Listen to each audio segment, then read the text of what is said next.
Bob Dorigo-Jones, welcome back to Smart Life. Good to have you. Hi, Dr. Gina. Nice to talk to you again.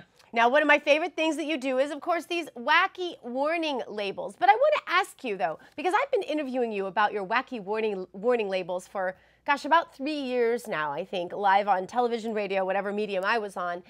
Have they gotten wackier? They have gotten wackier. We always think we're going to run out of these wacky warning labels. Right. But the lawsuits never end, so the wacky warning labels will never end. That's the reason these are there. We have so many lawsuits in America. We live in the most lawsuit-happy society on earth. And whenever somebody files a lawsuit, product makers have to wonder what warning they should provide next. So they slap all kinds of common sense, obvious warning labels on their products. So is the bottom line of all of this, Bob, really that Shakespeare was just right when he said, first we kill all the lawyers? Well, we do have a lot of good lawyers around, but it's that very small percentage that we see advertising on television all morning long that feed off a system that has devalued personal responsibility and said that it's all about money and we don't care about common sense and holding people accountable for their own actions. So that's why you see a warning label, for instance, on a scooter. These little silver scooters that you see in neighborhoods all over America actually have a warning label on them that says, warning, this product moves when used. Wow. Do they put those labels on cars too? It's probably coming. You would really think so. So as we are tripping down this wacky warning label path, how do you come up with these? How do you get a hold of all these wacky warning labels?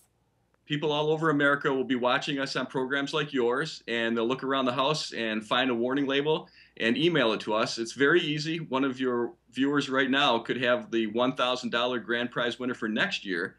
And they just go to our website, which is centerforamerica.org, and they can email it to us. We'll take a look at it and put it in the hopper. And we pick the 5 funniest at the end of the year, and we go on John Stossel's show and let his studio audience pick the cash prize winners. Yes, and I've seen that show, and it is quite funny. And so tell us some of the best ones that are out there right now. Who's in the strongest contention? Well, I think one of the best this year has to be a warning label on some peel and stick decals that a guy found just outside of Buffalo, New York. They came with a bunch of freebies he got from the Buffalo Bills. And in this era of concussion lawsuits, I think is what led to this, but the decals, these are little paper decals, says, warning, they will not protect you in cases of injury. A decal.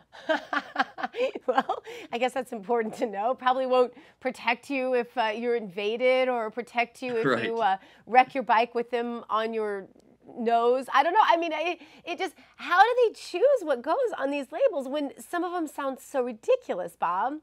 It reminds me of a warning label we found on a pair of shin guards for bicyclers a couple of years ago, and it said, shin guards will not protect any part of the body they do not cover. Well, of course.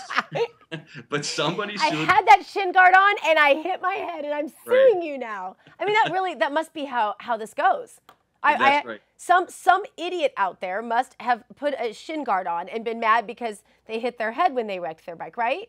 All of these lawsuits, all of the warning labels that we use in our contests are the result either directly of a lawsuit or in anticipation of the possibility of a lawsuit. There's a lot of funny warning labels that we turn down for our contest that really need to be there, and I'll give you an example.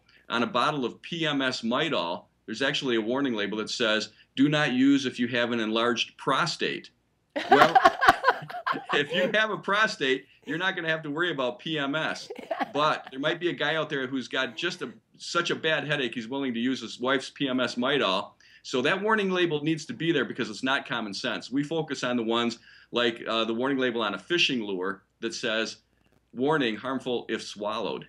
Yeah, don't swallow your fishing lures. I mean, they act like we're idiots. Is that what this all comes down to? Like we're just idiots? I mean, don't you feel that the society has moved to a place where only really the idiots are protected and the rest of us are just treated like idiots? We like to point out that it's the manufacturers are really caught between a rock and a hard place. If they don't put them there, they can be sued for lack of a warning. And if they do put them there, then it makes it look like we're all a bunch of idiots. But here's the thing.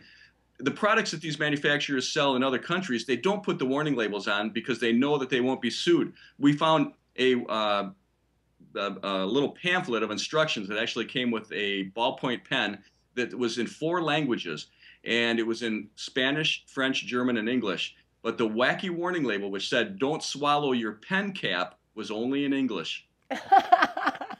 Oh my goodness, it's so pathetic, I think. So some of the best ones that you've told me about over the years have to do with children's products. I don't know why, but I find those the funniest of all of them. So tell us some of your best of those.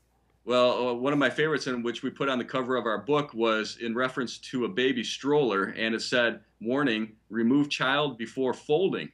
Like, we need to really be warned of that. Yeah. And one of my all-time favorites, and my boys have been featured on television in France, Japan, Korea, and Germany.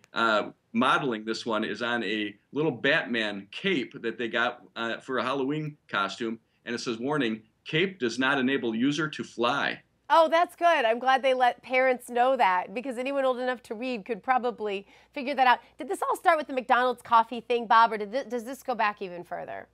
Well, it pretty much did. After that lawsuit, the manufacturers, product makers, entrepreneurs all woke up and said, if we don't have explicit warnings, we can be sued. So that's when you really saw a huge proliferation of all of these warning labels. Yeah, and I guess this is right along the same lines as those commercials that I just want to throw something at the television when I hear them, because they say the most ridiculous things, like, this can cause this and this and this and this and this, and you think, wow, I'm sure not taking that medicine to make me better, am I? But anyway, Bob, we always appreciate your work. CenterForAmerica.org is the website, and at Bob Dorigo Jones. Any insight as to what kind of genre might be the big winner this year, Bob? We think it's going to be these helmet-related warning labels, like the decals that warn you that they won't protect you if you're injured. Yeah, exactly. Won't protect your feet or whatever. All right, Bob. Well, we'll be looking forward to that and you on Stossel. Thank you so much for being with us. Nice talking with you. Nice talking to you, too.